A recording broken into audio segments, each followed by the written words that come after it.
So students, हमने देखा कि किस तरीके से एक एटम में न्यूक्लियस होता है जिसमें प्रोटॉन और न्यूट्रॉन कंसंट्रेटेड होता है और इलेक्ट्रॉन उसके चारों तरफ रिवॉल्व करता है। बट क्या सबसे पहले हमें जब पता चला था एटम के बारे में, तो क्या ऐसा ही पता चला था? तो हिस्टोरिकली हमने देखा कि हिस्टोरिकली हमें पहले पता चला कि एटम सबसे छोटा सब्सटेंस है जिसको फर्दर ब्रेक नहीं किया जा सकता है, इसलिए इसको एटम बोला गया, अनब्रेकेबल। ए मतलब नेगेटिव वर्ड हो गया और टॉम मतलब ब्रेकेबल। सो अब उसके बाद में पता चला कि एटम के अंदर भी सब एटॉमिक पार्टिकल्स हैं, न्यूट्रॉन, प्रोटॉन और इलेक्ट्रॉन। तो किस तरीके से इन पार्टिकल्स का डिस्कवरी हुआ, किस तरीके से हमें पता चला कि इलेक्ट्रॉन एग्जिस्ट करता है, प्रोटॉन एग्जिस्ट करता है और न्यूट्रॉन एग्जिस्ट करता है, और उसके बाद कैसे कैसे मॉडल्स आए कि एटम में किस तरीके से वो रहते हैं, क्या एक ही जगह पे सारे रहते हैं या जैसा मॉडल हमने डिस्कस किया क्या उस तरीके से रहते हैं।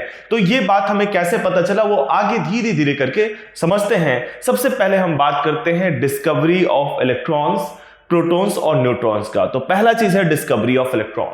तो डिस्कवरी ऑफ इलेक्ट्रॉन का जो श्रेय जाता है, जो किसने इलेक्ट्रॉन को डिस्कवर किया था, वो साइंटिस्ट थे जे थॉमसन। यहां पे एक ही जे लिखा हुआ, J Thomson was the scientist, J Thomson. So J Thomson ने एक डिस्चार्ज ट्यूब एक्सपेरिमेंट किया, जिसमें यहां पे आप देख सकते हो एक्सपेरिमेंट को, जिसमें कैथोड और एनोड दो चीजें थी। अब उन्होंने एक हाई वोल्टेज बैटरी से कनेक्ट कर दिया, और हाई वोल्टेज बैटरी से जब कनेक्ट किया तो कैथोड से कोई रेडिएशंस निकला। वो कैसे पता चला रेडिएशंस निकला? इधर की ओर ग्लो आया। इस ग्लो से हमें पता चला, फ्लोरेसेंट कोटिंग मतलब एक ग्लो आया, उस ग्लो से हमें पता चला कि इससे कोई रेडिएशंस निकल रहा है। अब ये जो रेडिएशन निकल रहा है, क्या वो रेडिएशन न्यूट्रल है या उसके पास कोई चार्ज है? तो ये जानने के लिए उन्होंने क्या किया कि यहां पे एक पॉजिटिव प्लेट और एक नेगेटिव प्लेट लगा दिया, और देखा कि ये जो रेडिएशंस पहले जो सीधे जा रहे थे रेडिएशंस, वो रेडिएशंस इस तरीके से ब्रेक हो गए पॉजिटिव के साइड में, बेंड हो गए पॉजिटिव के साइड में। और अगर ये रेडिएशंस पॉजिटिव के साइड में बेंड हो रहे हैं, इसका मतलब ये हुआ कि इन रेडिएशंस का जो नेचर है वो नेगेटिव है, बिकॉज नेगेटिव ही पॉजिटिव के साइड बेंड होगा। सो थॉमसन सर ने बोला कि ये जो रेडिएशंस हैं वो नेगेटिवली चार्ज पार्टिकल हैं, और इसका नाम उन्होंने इलेक्ट्रॉन दिया। So this was how discovery of electron was carried on, कि इलेक्ट्रॉन कैसे डिस्कवर हुआ? By J Thomson through discharge tube experiment. तो ये जो रेज निकला था, इस रेज के थ्रू उन्होंने बताया कि ये रेज आपका कैथोड से निकला, ये रेज, सो इसको कैथोड रेज कहा, और ये cathode rays consist of electrons. तो इट कंसिस्ट ऑफ इलेक्ट्रॉन्स।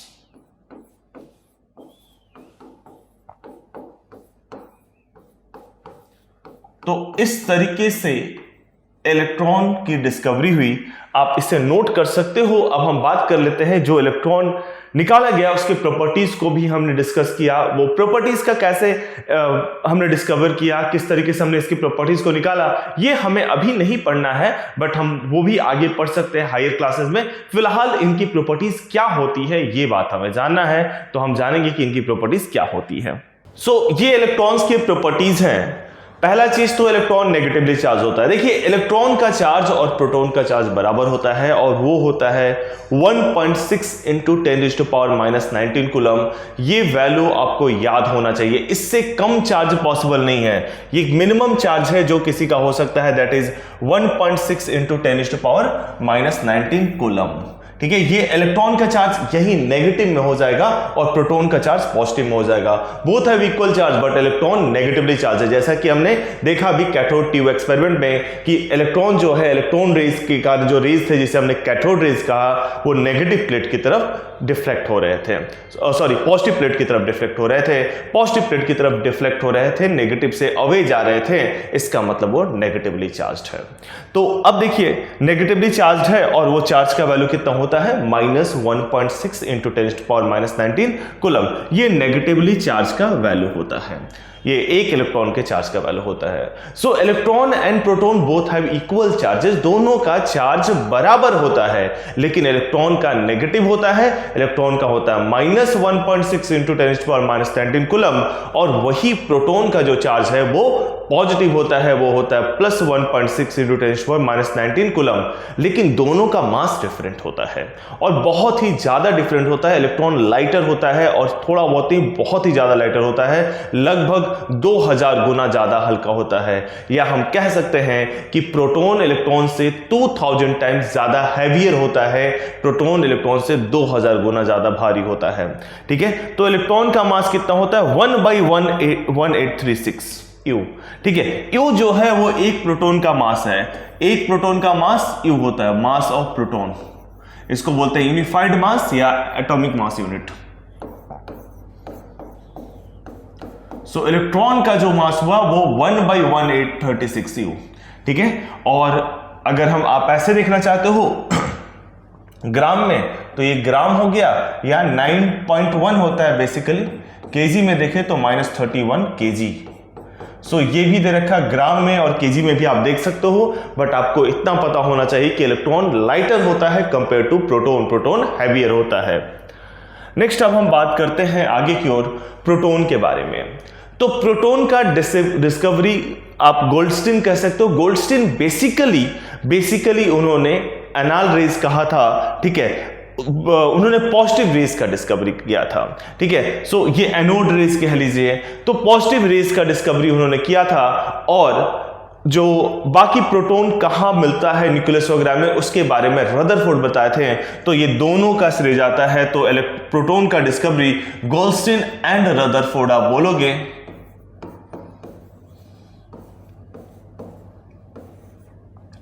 ठीक है, सो हाई वोल्टेज पे जब हम डिस्चार्ज ट्यूब से पास करते हैं तो आप एक हैवी पार्टिकल निकलता है एनोड से, एनोड रेज कह सकते हैं उसे, और कैनाल रेज भी बोला गया जैसा कि मैंने आपको अभी बताया। तो this rays are positively charge particles, और इसलिए इसको बाद में फिर प्रोटॉन बोला गया। प्रोटॉन को किसी एटम में प्रोटॉन होता है, कैसे होता है, कहां पे होता है, ये रदरफोर्ड ने बताया था। तो रदरफोर्ड को भी क्रेडिट दिया जाता है प्रोटॉन की डिस्कवरी के लिए। प्रोटॉन की प्रॉपर्टीज क्या होती है, देखिए हमें बेसिक जानना है इन सारे सब एटॉमिक पार्टिकल के बारे में, इलेक्ट्रॉन के बारे में, प्रोटॉन के बारे में, न्यूट्रॉन के बारे में, कि इनका प्रॉपर्टीज क्या है। मेन हमें प्रॉपर्टीज जानना है। डिस्कवरी ठीक है, जान गए कि डिस्कवरी कहां से आया, डिस्चार्ज ट्यूब में ये आया, यहां पे एनोड रेज से आया, तो ये एक बेसिक थोड़ा जान लिए ठीक है, बट मेन हमें इसका प्रॉपर्टीज जो है वो आगे काम आएगा, तो प्रॉपर्टीज पे थोड़ा ध्यान रखेंगे, बाद में एक बार समराइज भी करेंगे प्रॉपर्टीज को। तो प्रोटॉन का प्रॉपर्टीज क्या है, प्रोटॉन का सबसे पहले चार्ज इलेक्ट्रॉन के चार्ज के बराबर होता है। यहां पे लिखा होगा charge on electron is equal and opposite to charge of proton. ये देखिए यहां पे थोड़ा सा टाइपिंग एरर हो गया। चार्ज ऑन प्रोटॉन, प्रोटॉन पे जो चार्ज होता है वो इलेक्ट्रॉन के चार्ज के बराबर होता है, लेकिन नेगेटिव होता है। इलेक्ट्रॉन पे चार्ज क्या था, -1.6 × 10⁻⁻19 कूलम था। प्रोटॉन पे जो चार्ज होगा वो होगा +1.6 × 10⁻⁻19 कूलम। ये लिखा हुआ है यहां पे, आप देख सकते हो। ठीक है, इसे हम रिलेटिवली +1 बोलते हैं और इलेक्ट्रॉन के चार्ज को -1 बोलते हैं, रिलेटिव चार्ज से बोलते हैं। तो ये +1 हो गया, और इसका जो मास होता है वो 1.6 × 10⁻24 ग्राम, या अगर आप केजी में चाहते हो तो 1.6 × 10⁻27 kg। ये प्रोटॉन के मास हो गए। ठीक है, और जैसा कि हमने देखा कि इलेक्ट्रॉन का मास जो है वो प्रोटॉन से 1/1834 था, टाइम्स था 1/1834। तो प्रोटॉन का मास इलेक्ट्रॉन के मास के 1834 टाइम्स हो जाएगा। मतलब आप कह सकते हो कि मास ऑफ प्रोटॉन हैवियर होता है proton, mass of proton is equal to 1834, लगभग 2000 गुना ज्यादा होता है इलेक्ट्रॉन के मास से, 1834 टाइम्स दैट ऑफ इलेक्ट्रॉन।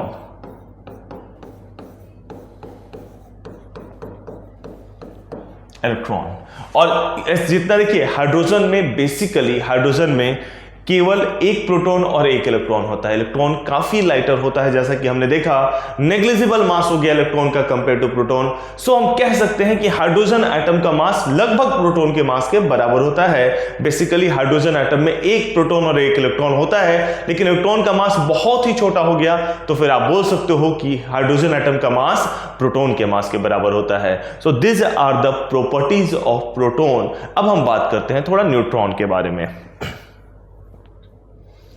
तो न्यूट्रॉन के डिस्कवरी का श्रेय जाता है जेम्स चाडविक को।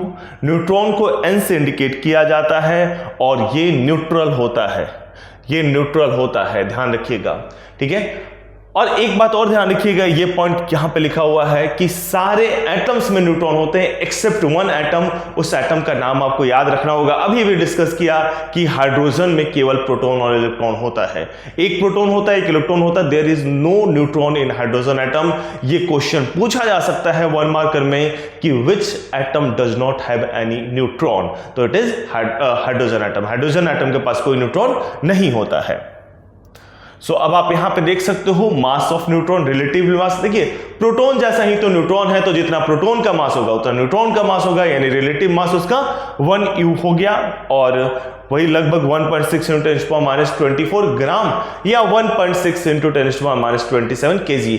बेसिकली न्यूट्रॉन स्लाइटली हैवियर होता है, बहुत थोड़ा सा हैवियर होता है। अगर आपसे पूछ ही लिया जाए कि क्या प्रोटॉन और न्यूट्रॉन में दोनों में से हैवियर कौन होता है, तो न्यूट्रॉन इज स्लाइटली हैवियर, ठीक है। चार्ज और न्यूट्रॉन, कोई चार्ज नहीं होता है, इलेक्ट्रिकली न्यूट्रल होता है। So this are about the sub atomic particles. उनके प्रॉपर्टीज को हमने देख लिया और उनके डिस्कवरी के बारे में हमने पढ़ लिया। नेक्स्ट हम आगे की टॉपिक की तरफ बढ़ते हैं। जब हमने ये सब एटॉमिक पार्टिकल्स पढ़ लिया तो हम अब एटम का स्ट्रक्चर देने की कोशिश करेंगे।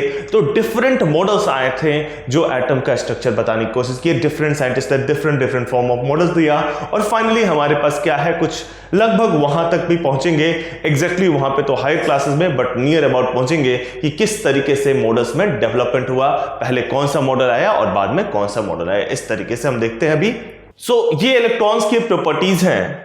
पहला चीज तो इलेक्ट्रॉन नेगेटिवली चार्ज होता है। देखिए इलेक्ट्रॉन का चार्ज और प्रोटॉन का चार्ज बराबर होता है और वो होता है 1.6 × 10⁻19 कूलम।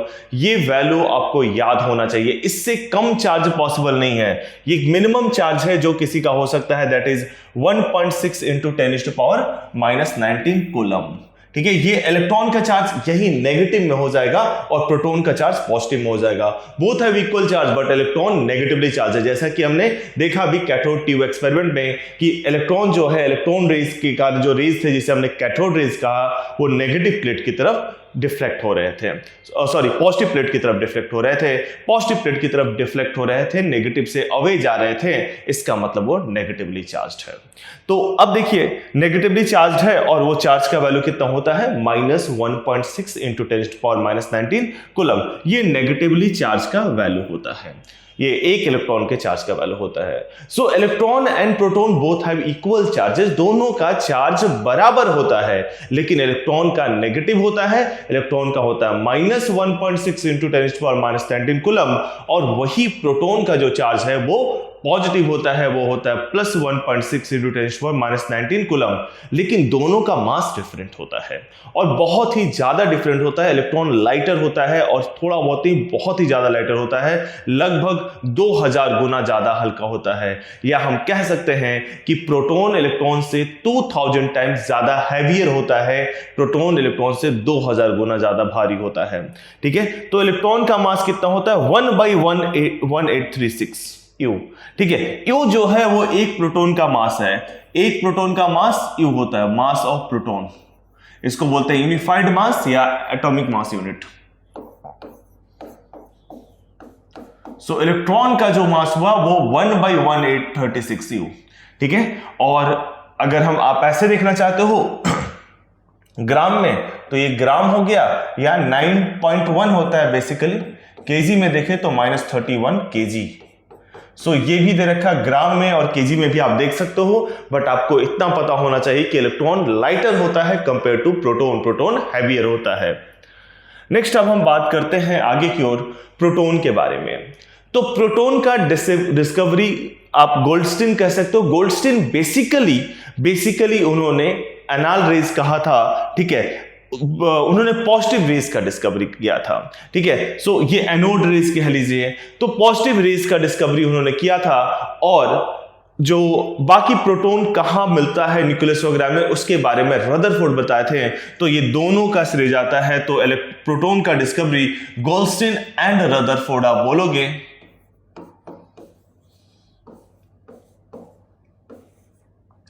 ठीक है। सो हाई वोल्टेज पे जब हम डिस्चार्ज ट्यूब से पास करते हैं तो आप एक हैवी पार्टिकल निकलता है एनोड से, एनोड रेज कह सकते हैं उसे, और कैनाल रेज भी बोला गया जैसा कि मैंने आपको अभी बताया। तो this rays are positively charge particles, और इसलिए इसको बाद में फिर प्रोटॉन बोला गया। प्रोटॉन को किसी एटम में प्रोटॉन होता है, कैसे होता है, कहां पे होता है, ये रदरफोर्ड ने बताया था। तो रदरफोर्ड को भी क्रेडिट दिया जाता है प्रोटॉन की डिस्कवरी के लिए। प्रोटॉन की प्रॉपर्टीज क्या होती है, देखिए हमें बेसिक जानना है इन सारे सब एटॉमिक पार्टिकल के बारे में, इलेक्ट्रॉन के बारे में, प्रोटॉन के बारे में, न्यूट्रॉन के बारे में, कि इनका प्रॉपर्टीज क्या है। मेन हमें प्रॉपर्टीज जानना है। डिस्कवरी ठीक है, जान गए कि डिस्कवरी कहां से आया, डिस्चार्ज ट्यूब में ये आया, यहां पे एनोड रेज से आया, तो एक बेसिक थोड़ा जान लिए ठीक है, बट मेन हमें इसका प्रॉपर्टीज जो है वो आगे काम आएगा। तो प्रॉपर्टीज पे थोड़ा ध्यान रखेंगे, बाद में एक बार समराइज भी करेंगे प्रॉपर्टीज को। तो प्रोटॉन का प्रॉपर्टीज क्या है, प्रोटॉन का सबसे पहले चार्ज इलेक्ट्रॉन के चार्ज के बराबर होता है। यहां पे लिखा होगा charge on electron is equal and opposite to charge of proton. ये देखिए यहां पे थोड़ा सा टाइपिंग एरर हो गया। चार्ज ऑन प्रोटॉन, प्रोटॉन पे जो चार्ज होता है वो इलेक्ट्रॉन के चार्ज के बराबर होता है, लेकिन नेगेटिव होता है। इलेक्ट्रॉन पे चार्ज क्या था, -1.6 इंटू 10⁻⁻19 कूलम था। प्रोटॉन पे जो चार्ज होगा वो होगा +1.6 इंटू 10⁻⁻19 कूलम। ये लिखा हुआ है यहां पे, आप देख सकते हो, ठीक है। इसे हम रिलेटिवली +1 बोलते हैं और इलेक्ट्रॉन के चार्ज को -1 बोलते हैं, रिलेटिव चार्ज से बोलते हैं। तो ये +1 हो गया, और इसका जो मास होता है वो 1.6 इंटू 10⁻24 ग्राम, या अगर आप केजी में चाहते हो तो 1.6 इंटू 10⁻27 केजी, ये प्रोटॉन के मास हो गए, ठीक है। और जैसा कि हमने देखा कि इलेक्ट्रॉन का मास जो है वो प्रोटॉन से 1/1834 था, टाइम्स था 1/1834। तो प्रोटॉन का मास इलेक्ट्रॉन के मास के 1834 टाइम्स हो जाएगा। मतलब आप कह सकते हो कि मास ऑफ प्रोटॉन हैवियर होता है proton, mass of proton is equal to 1834, लगभग 2000 गुना ज्यादा होता है इलेक्ट्रॉन के मास से, 1834 times that of electron.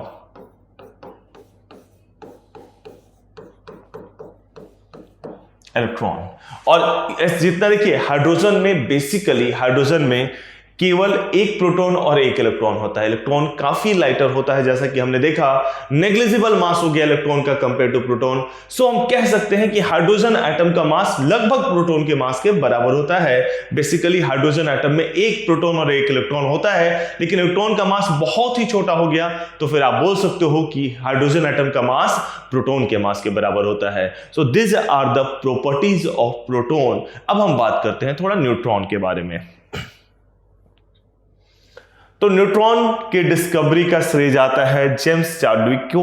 Neutron को N से इंडिकेट किया जाता है, और ये न्यूट्रल होता है, ये न्यूट्रल होता है, ध्यान रखिएगा, ठीक है। और एक बात और ध्यान रखिएगा, ये पॉइंट यहां पे लिखा हुआ है कि सारे एटम्स में न्यूट्रॉन होते हैं एक्सेप्ट वन एटम। उस एटम का नाम आपको याद रखना होगा। अभी भी डिस्कस किया कि हाइड्रोजन में केवल प्रोटॉन और इलेक्ट्रॉन होता है, एक प्रोटॉन होता है, एक इलेक्ट्रॉन होता है। There is no neutron in hydrogen atom. ये क्वेश्चन पूछा जा सकता है 1 मार्कर में कि which atom does not have any neutron, तो it is hydrogen atom. Hydrogen atom के पास कोई न्यूट्रॉन नहीं होता है। सो अब आप यहां पे देख सकते हो mass of neutron, relative mass. देखिए प्रोटॉन जैसा ही तो न्यूट्रॉन है, तो जितना प्रोटॉन का मास होगा उतना न्यूट्रॉन का मास होगा, यानी रिलेटिव मास उसका 1U हो गया। और वही लगभग 1.6 इंटू 10⁻24 ग्राम या 1.6 into 10⁻27 KG. Basically neutron slightly heavier होता है, बहुत छोटा, थोड़ा सा हैवियर होता है। अगर आपसे पूछ ही लिया जाए कि क्या प्रोटॉन और न्यूट्रॉन में दोनों में से हैवियर कौन होता है, तो न्यूट्रॉन इज स्लाइटली हैवियर। ठीक है, चार्ज ऑन न्यूट्रॉन, कोई चार्ज नहीं होता है, इलेक्ट्रिकली न्यूट्रल होता है। So this are about the sub atomic particles, उनके प्रॉपर्टीज को हमने देख लिया और उनके डिस्कवरी के बारे में हमने पढ़ लिया। नेक्स्ट हम आगे की टॉपिक की तरफ बढ़ते हैं। जब हमने ये सब एटॉमिक पार्टिकल्स पढ़ लिया तो हम अब एटम का स्ट्रक्चर देने की कोशिश करेंगे। तो डिफरेंट मॉडल्स आए थे जो एटम का स्ट्रक्चर बताने की कोशिश की, डिफरेंट साइंटिस्ट ने डिफरेंट फॉर्म ऑफ मॉडल्स दिया और फाइनली हमारे पास क्या है, कुछ लगभग वहां तक भी पहुंचेंगे, एग्जैक्टली वहां पे तो हायर क्लासेस में, बट नियर अबाउट पहुंचेंगे कि किस तरीके से मॉडल्स में डेवलपमेंट हुआ, पहले कौन सा मॉडल आया और बाद में कौन सा मॉडल आया। इस तरीके से हम देखते हैं अभी